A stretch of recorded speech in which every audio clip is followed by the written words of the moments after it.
We do our research. Thank you. Maybe I should research the show.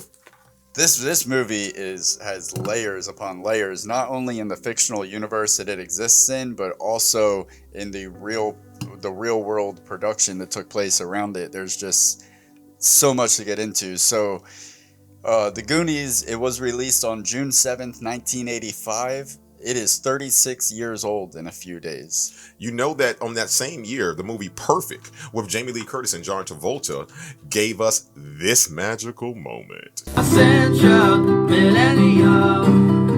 You think you got the feeling and the soul is not believing. It's essential millennium.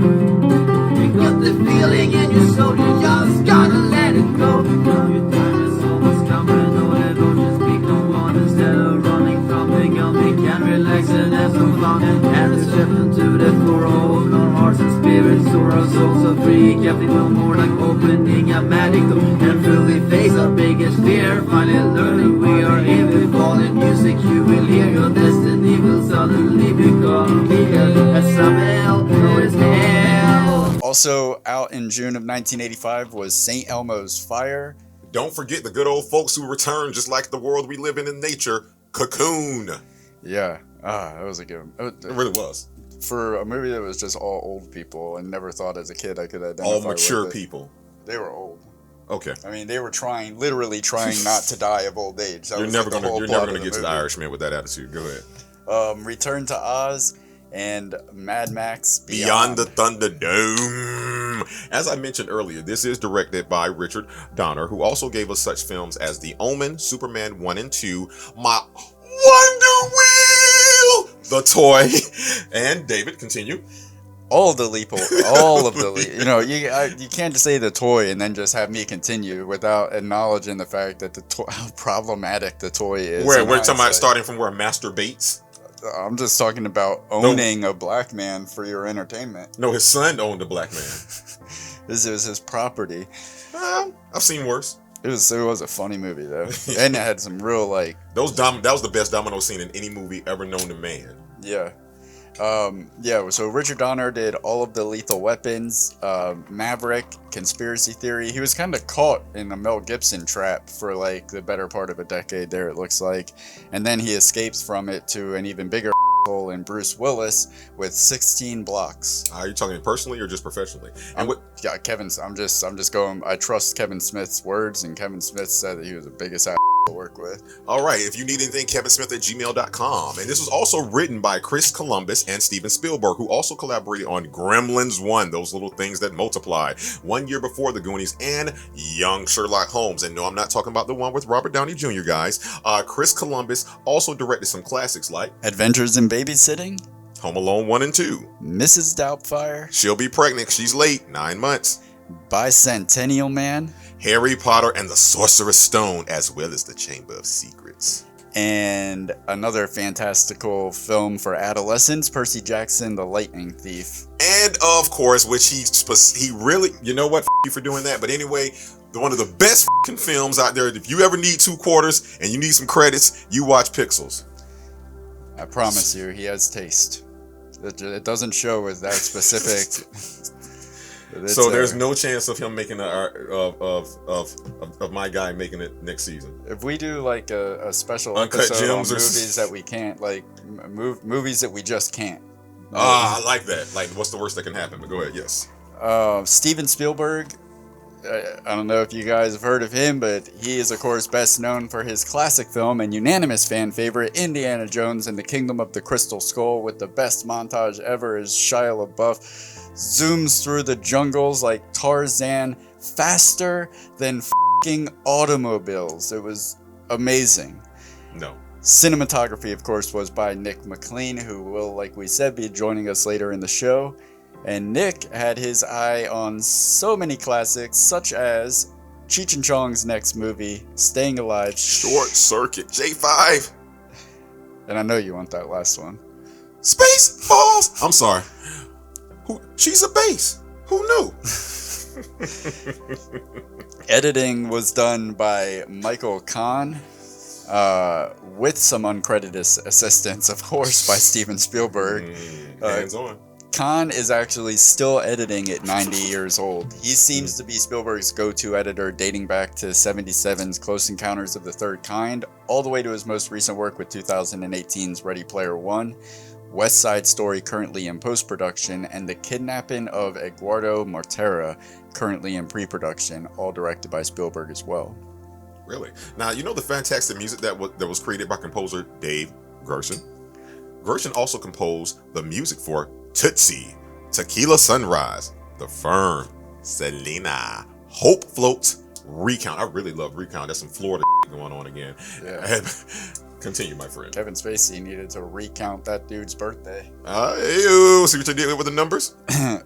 Speaking of numbers, budget and income. With a budget of 19 million, or adjusted for inflation today would be 47 million. It made over 9 million just in its opening weekend, with a total worldwide gross of nearly $64 million. That's a lot of money. It runs at 1 hour and 54 minutes. Though, many of us probably remember a 1 hour and 34-minute version that our parents recorded from TV. Yeah, when Angela and I were watching it on Fire Stick, she goes, I don't remember anything about this beginning. I've never seen this beginning before. It's because the kids today, you don't understand this, but when we grew up, we had a VHS collection, and a lot of those were home recorded by our parents or grandparents or family, and a lot of the times the title wasn't right on the tape, and you put the tape in, and sometimes you're launching off into the movie like 17 minutes in because they forgot to hit record. Or you're watching it and it goes off and then something else gets on and goes on because it's porn. Yeah, and then having to fast forward through the commercials from back. So Talk about Spaceballs. Blue balls.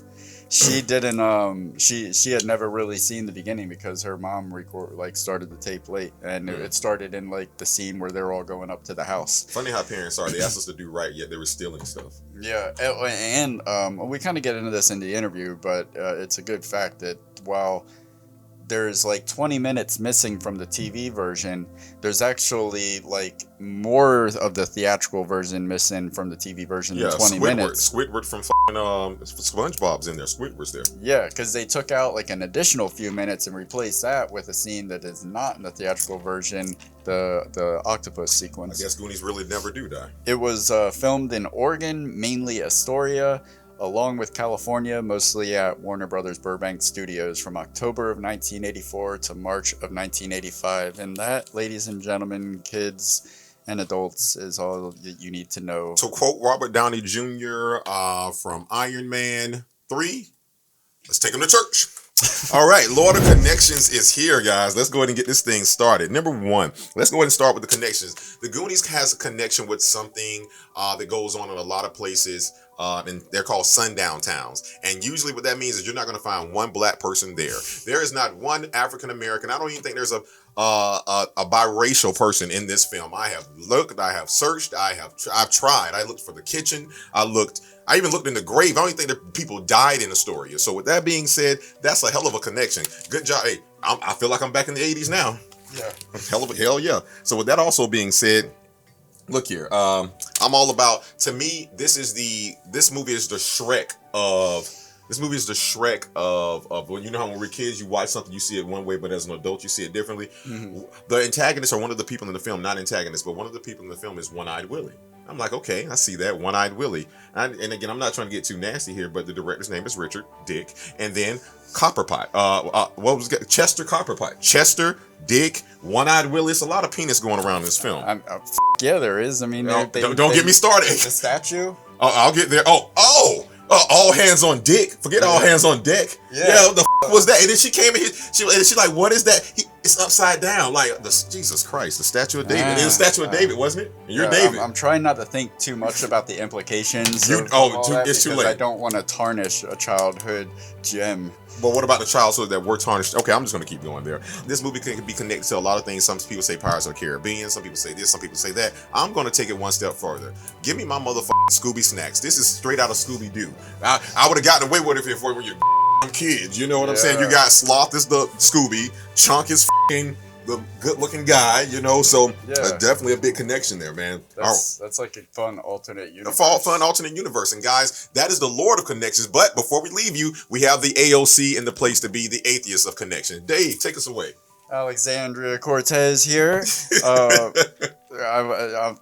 There's, like I said, there's so much. I can't help it. I apologize. No, you don't. Sean Austin. Is it Sean Austin? Sean Astin. I'm just gonna say Astin because it's Astin. Sean careful. Astin. Sean Astin. Easy boy. Sean Astin went from the leader of an adventurous brat pack in the 80s to a mentor-like character in a show fueled by 80s nostalgia about an adventurous brat pack, Stranger Things.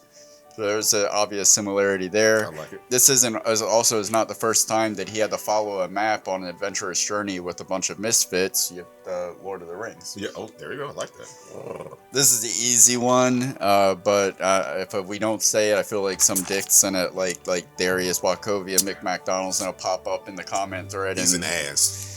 So we're just gonna say, for the sake of it, the cop talking to Chunk about his numerous cries for wolf says, just like that last prank about all those little creatures that multiply when you throw water on them. of course, a reference to Gremlins, which is the other Columbus-Spielberg collaboration that was released 1 year prior. This is a personal one for me because I grew up listening to this band. One of Dada's many inventions were slick shoes. Slick shoes! Slick shoes? Are you crazy? This invention inspired the name of a Christian punk rock band from Antelope Valley, California in 1994, releasing their first album in 1997 under Tooth and Nail Records. Slick Shoes is actually still making music today with a recent album released by Tooth and Nail in September of 2020. And another rock band's name was inspired by the Goonies. The Fratellis are a Scottish rock band from Glasgow, formed in 2005. There's also a French easycore, whatever the hell that is, music group called Chunk No Captain Chunk. This connection is Mary Ellen Trainor, the mom, Mrs. Walsh, in the Goonies. So she was the mom in two other movies about a ragtag bunch of kids, that being Monster Squad and Little Giants. She was also the wife of Robert Zemeckis, who of course is connected to Spielberg in many collaborations, with Spielberg executive producing Zemeckis directed films such as the Back to the Future trilogy and Who Framed Roger Rabbit. And really, when I was looking up Zemeckis films, if there was ever a director that you could easily mistake his work for being something that Spielberg did, It's him. yeah, like think about, so you have Back to the Futures, Forrest Gump, Castaway, The Polar Express, A Christmas Carol with Jim Carrey, the CGI one. So how many of those films, and you're lying out there if you say none, have you mistaken or given Spielberg credit for? I thought he did all of them. Me too. And that's me. Yeah, yeah. Zemeckis is Spielberg. Or is that his Spielberg's just over there. He's He's got the. Anyway, Mary Ellen Trainor, rest in peace to one of the best movie moms ever. She passed away in 2015. I still thought she was the mom from Cujo. I was so wrong. This one is Joe Pantoliano. Sweetheart, are you okay? He cannot catch a break with kids. He's getting his ass kicked all over the place as Francis Fratelli in the Goonies, and then to Baby's Day Out, where he played Norby, getting his ass handed to him by a infant. Baby's Day Out was written by another 80s titan and champion of underdog kids banding together, Mr. John Hughes. Pantoliano was also Gabe Ugliano in Percy Jackson the Lightning Thief, and as mentioned before, that was directed by Chris Columbus as well, who wrote The Goonies. He was also Captain Howard in the Bad Boys franchise and Cypher in The Matrix. I'll get there. Yeah. I'm not gonna steal your Okay. lightning. I'm not guys. Oh boy, you moved on from that fast. I'm gonna let you have that one because I got something totally different. But he's really underrated. I will say that as an actor, like Yeah. he's seriously, he's been there. To me, he'll always be the guy from the Goonies. I know how much people love him as Cypher, but he'll always be the guy from the Goonies to me. And not the guy, but Captain Howard. TNT, Tactical Narcotics Team. Sorry. I got 6. What the fuck is going on over here? Data swings into the Walsh home. There's just so much about this movie. I couldn't help it. The fans have come accustomed to looking to my connections because they're not something they can find on the internet. This is things that Royal has done over years. Don't you realize I made no football team in my life? You have a very nice original set of not found anywhere. But I think together we provide a full encompassing So it's DP, double penetration. I'm with it. Go. Data swings into the Walsh home while the theme song for James Bond plays. Robert Davi, Davi. Davai. Robert Davi. It's Davi. Robert Davi. He plays the villain Jake Fratelli. He would also play the main villain in the James Bond film License to Kill, released 4 years after the Goonies. Was that Pierce Bronson? Or was that our guy, Sean Connery? You know, I don't know. I think it was Pierce. I don't follow 007. It was Pierce. Okay. I'm real. Free Willy, Keith Walker. Keith, not One-Eyed Willie, the whale. You still digging Not deep. one. Keith Walker, who plays Mr. Walsh, he was so fascinated by Astoria, Oregon, he would later use the location as inspiration for the one and only screenplay he would ever write, Free Willy, which was executive produced by Goonies director Dick Donner. Speaking of Donner, when Sloth rips off his shirt, revealing the Superman logo, it is accompanied by John Williams' Superman theme. Richard Donner, of course, also directed Superman 1 and 2. And I'm gonna save that one for last because that one's f***ing nuts. So the E.T., the shot where Brand is almost murdered by Troy, goes airborne on the bike, very reminiscent of. Even to the hood he has on. Yeah. Yeah. That was what really made it. Mm-hmm. And I just have a note here that because I didn't really know how to make the connection, but there's got to be something there. This is a movie about pirates written by Chris Columbus. Well, as long as the name of the boat wasn't Anina Pinta de Santa Maria, I'm fine. My last one is Back to the Future. At about 10 minutes into the movie, we see a calendar revealing that it's October of 1985. At around 7 minutes into the movie, Mouth says that it's a Saturday. 43 minutes into the movie, the front page of a newspaper is dated October 24th, which was a Thursday. Put all this together and we find that the action of the movie takes place on Saturday, October 26th, 1985, which happens to be the exact same day that the events of the first Back to the Future take place. Are you kidding me? Mm-mm. So this is all about the flux capacitor. Yeah, it's all. I love it. All right. Hey guys, Durden here, coming to you live from post-production. I had to cut this into the connection segment because as I was pulling the stock footage for the episode, I stumbled across something that was as interesting as it is intriguing, as it is heartbreaking, that I just had to share. So, Scott Adam was the unit production manager on the Goonies. And this is really ironic. After he retired, he and his wife went into missionary work. They had a yacht. They would travel around the world on this yacht with Bibles, spreading them places that need the Bibles, I guess. They were doing this since December of 2004.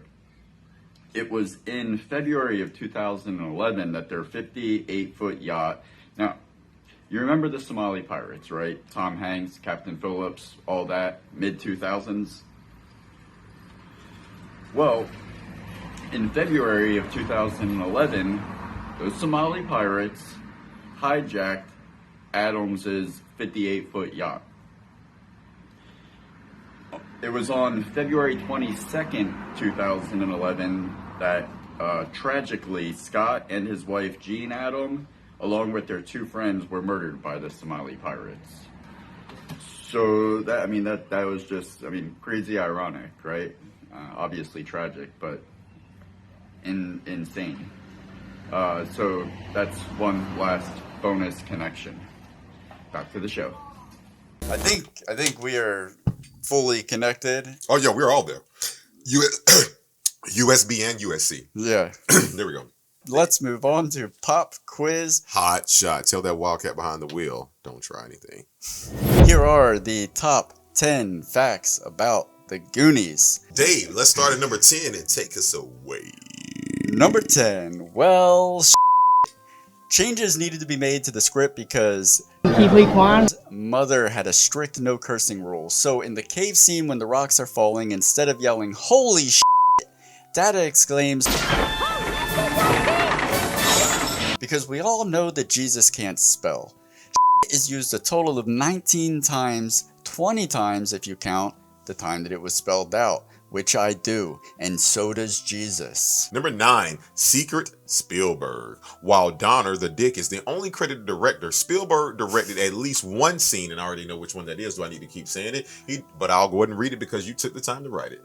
it doesn't say it in there, but it's a good promo for sticking around for Casper Review, because you will find out exactly what scene Spielberg directed in the Goonies. That's right. And with that being said, this isn't the first time that Spielberg was suspected of snagging the director's chair momentarily on films he had his name as the either producer or writer on. It was widely presumed that he was the real director on Poltergeist, and you're talking about getting scared, even though it is credited to Tobe Hooper, or as they call him in the industry, Toby Hooper. Now, this is most likely the result of contractual stipulations limiting Spielberg's efforts on productions for different studios. Also, as you know, two people can't co-write anything and be given credit to win a Oscar, because that's the world we live in, David. We did find that out recently, and another plug for Cast Crew Review. We will dive more into that situation about the Tobe Hooper Poltergeist in the interview with Mr. Because for some reason Nick it actually McLean. transferred films. It went from Poltergeist to Short Circuit. Exorcist No. Part 2. Number 8, the bats. The bats that fly into the face. Jesus Christ, those bats were f***ing horrible. That's the one thing I But they weren't bats. clearly, David. Clearly, what the f*** was going on? Clearly, that wasn't clear. Not as a child, but as a man. Oh, so when you went back and watched, They're in their face like crumpled pieces of Reese's paper. well, that's exactly what they are. And they just, but they they shot this out of an air cannon at the kids. So like when you see it hitting Martha Plimpton, like flying off through her face, that's probably a real reaction from her. Like I probably would almost rather have had bats fly out towards me, because they would have been more considerate than the dickheads shooting crepe paper at my face. It wasn't just a crepe paper. What about the little string puppets of really fake bats? And their mouth's like, no, sit, stop, no. Bats don't listen to come. They don't hover. They do when you're in Oz. There we go. Number 7. Lesson learned? The skeleton of Chester Copperpot was made from plastic. I wonder if Spielberg learned his lesson from traumatizing cast members with real skeletons in Poltergeist. Or maybe the cost of plastic came down, making plastic skeletons more affordable than the real thing. Nope, that's not the case, because number 6, lessons not learned. I want to take back everything that he just said a moment ago, because Chester Copperpot's bones may have been plastic, but One-Eyed Willie is a different story. Those bones were real, and we can even track them to the person they belong to and how he died. Raw Wu, who died of lead poisoning, those were his bones that played Chester Copperpot, and old Dick Donner actually kept the skull. Skull. And I'll go ahead and take the next one. Number 5, it gets worse. Speaking of real used by the props department, J. Michael Riva, the production designer, was not satisfied with the inauthentic look of the treasure map, so he made it look aged with coffee and his actual blood smeared on it. What type of coffee? Number 4, it gets even worse. The map that the production designer J. Michael Riva literally spilled his blood to create. Well, I'm just saying, if there was something in anyone's blood, they didn't say it was just his blood. People had. Oh, no, I'm not shaking my head at you. I'm shaking my head about what's about to happen in this fact. Oh, right. Well, here we go. The map that the production designer J. Michael Riva literally spilled his blood on to create ...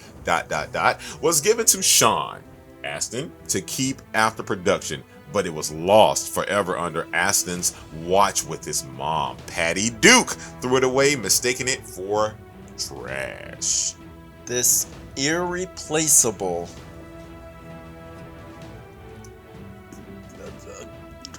What sound was that? I'm speechless. I'm speechless. Sean Astin, you f***ing blowhard. What the f***? I'm not even gonna blame Patty Duke, because you all know what happens when you leave shit out in your room at that age, when your mom comes in and cleans up. Easy It's boy. going to get thrown away. We tell that to our daughter every time. If that is important to you, put it away, or it's getting thrown away when we go in there. Sean Astin, you f***ing dropped the ball. You lost the map. Who saves blood? Well, that's that. You have saved blood? No, I don't have to say blood, but if I were given the map that they used in the Goonies, I would have taken much better care of it than Sean. I mean, where are those Rudy hands? You couldn't have held on to it? Oh, another sports reference from Dave. Chalk that up there. He's so Well, number 3, best friends. While you would think best friends for life were made within the cast of the Goonies, the most well-known friendship to spawn from the film was actually Corey Feldman and Corey Haim. Corey Haim's not in the movie, but him and Feldman did meet for the first time during the auditioning for the Goonies. And they went on to do 2 or 3 movies kind of with the same type of, it was not such and such never do something. It was always licensed to do this, like say some other movies like that. Before you do number 2, this this is another plug for plug. It's going off the rails. I'm saying number 2. Like I don't have the number 2 to do, but go ahead.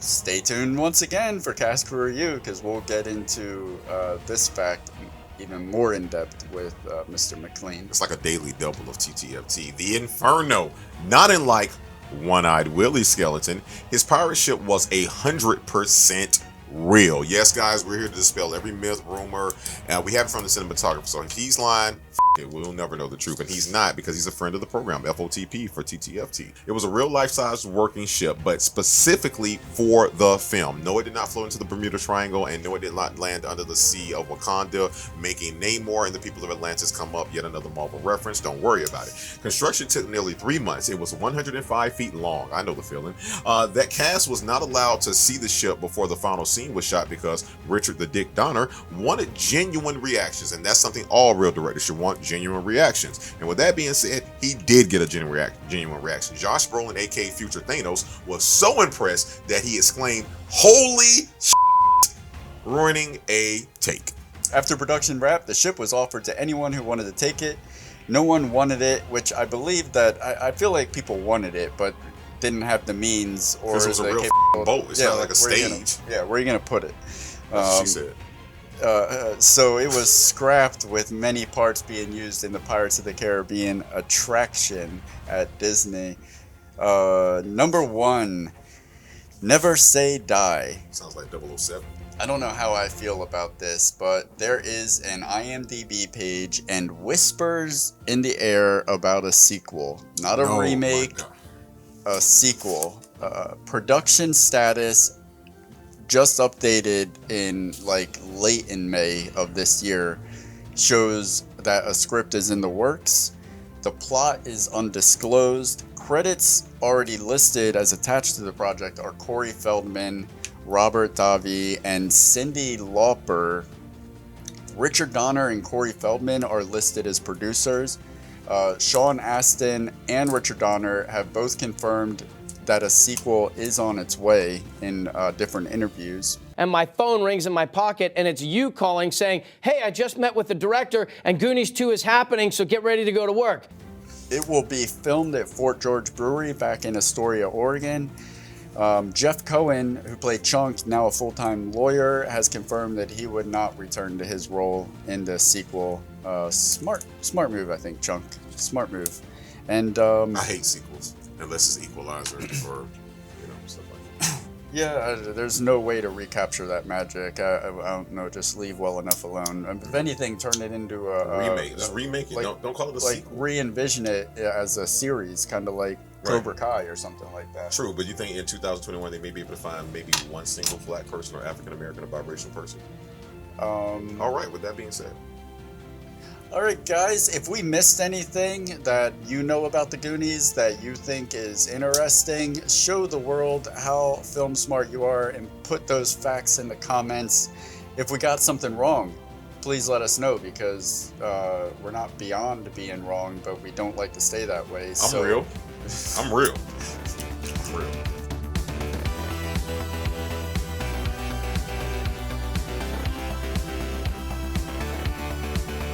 Why don't you subscribe? It'll last longer.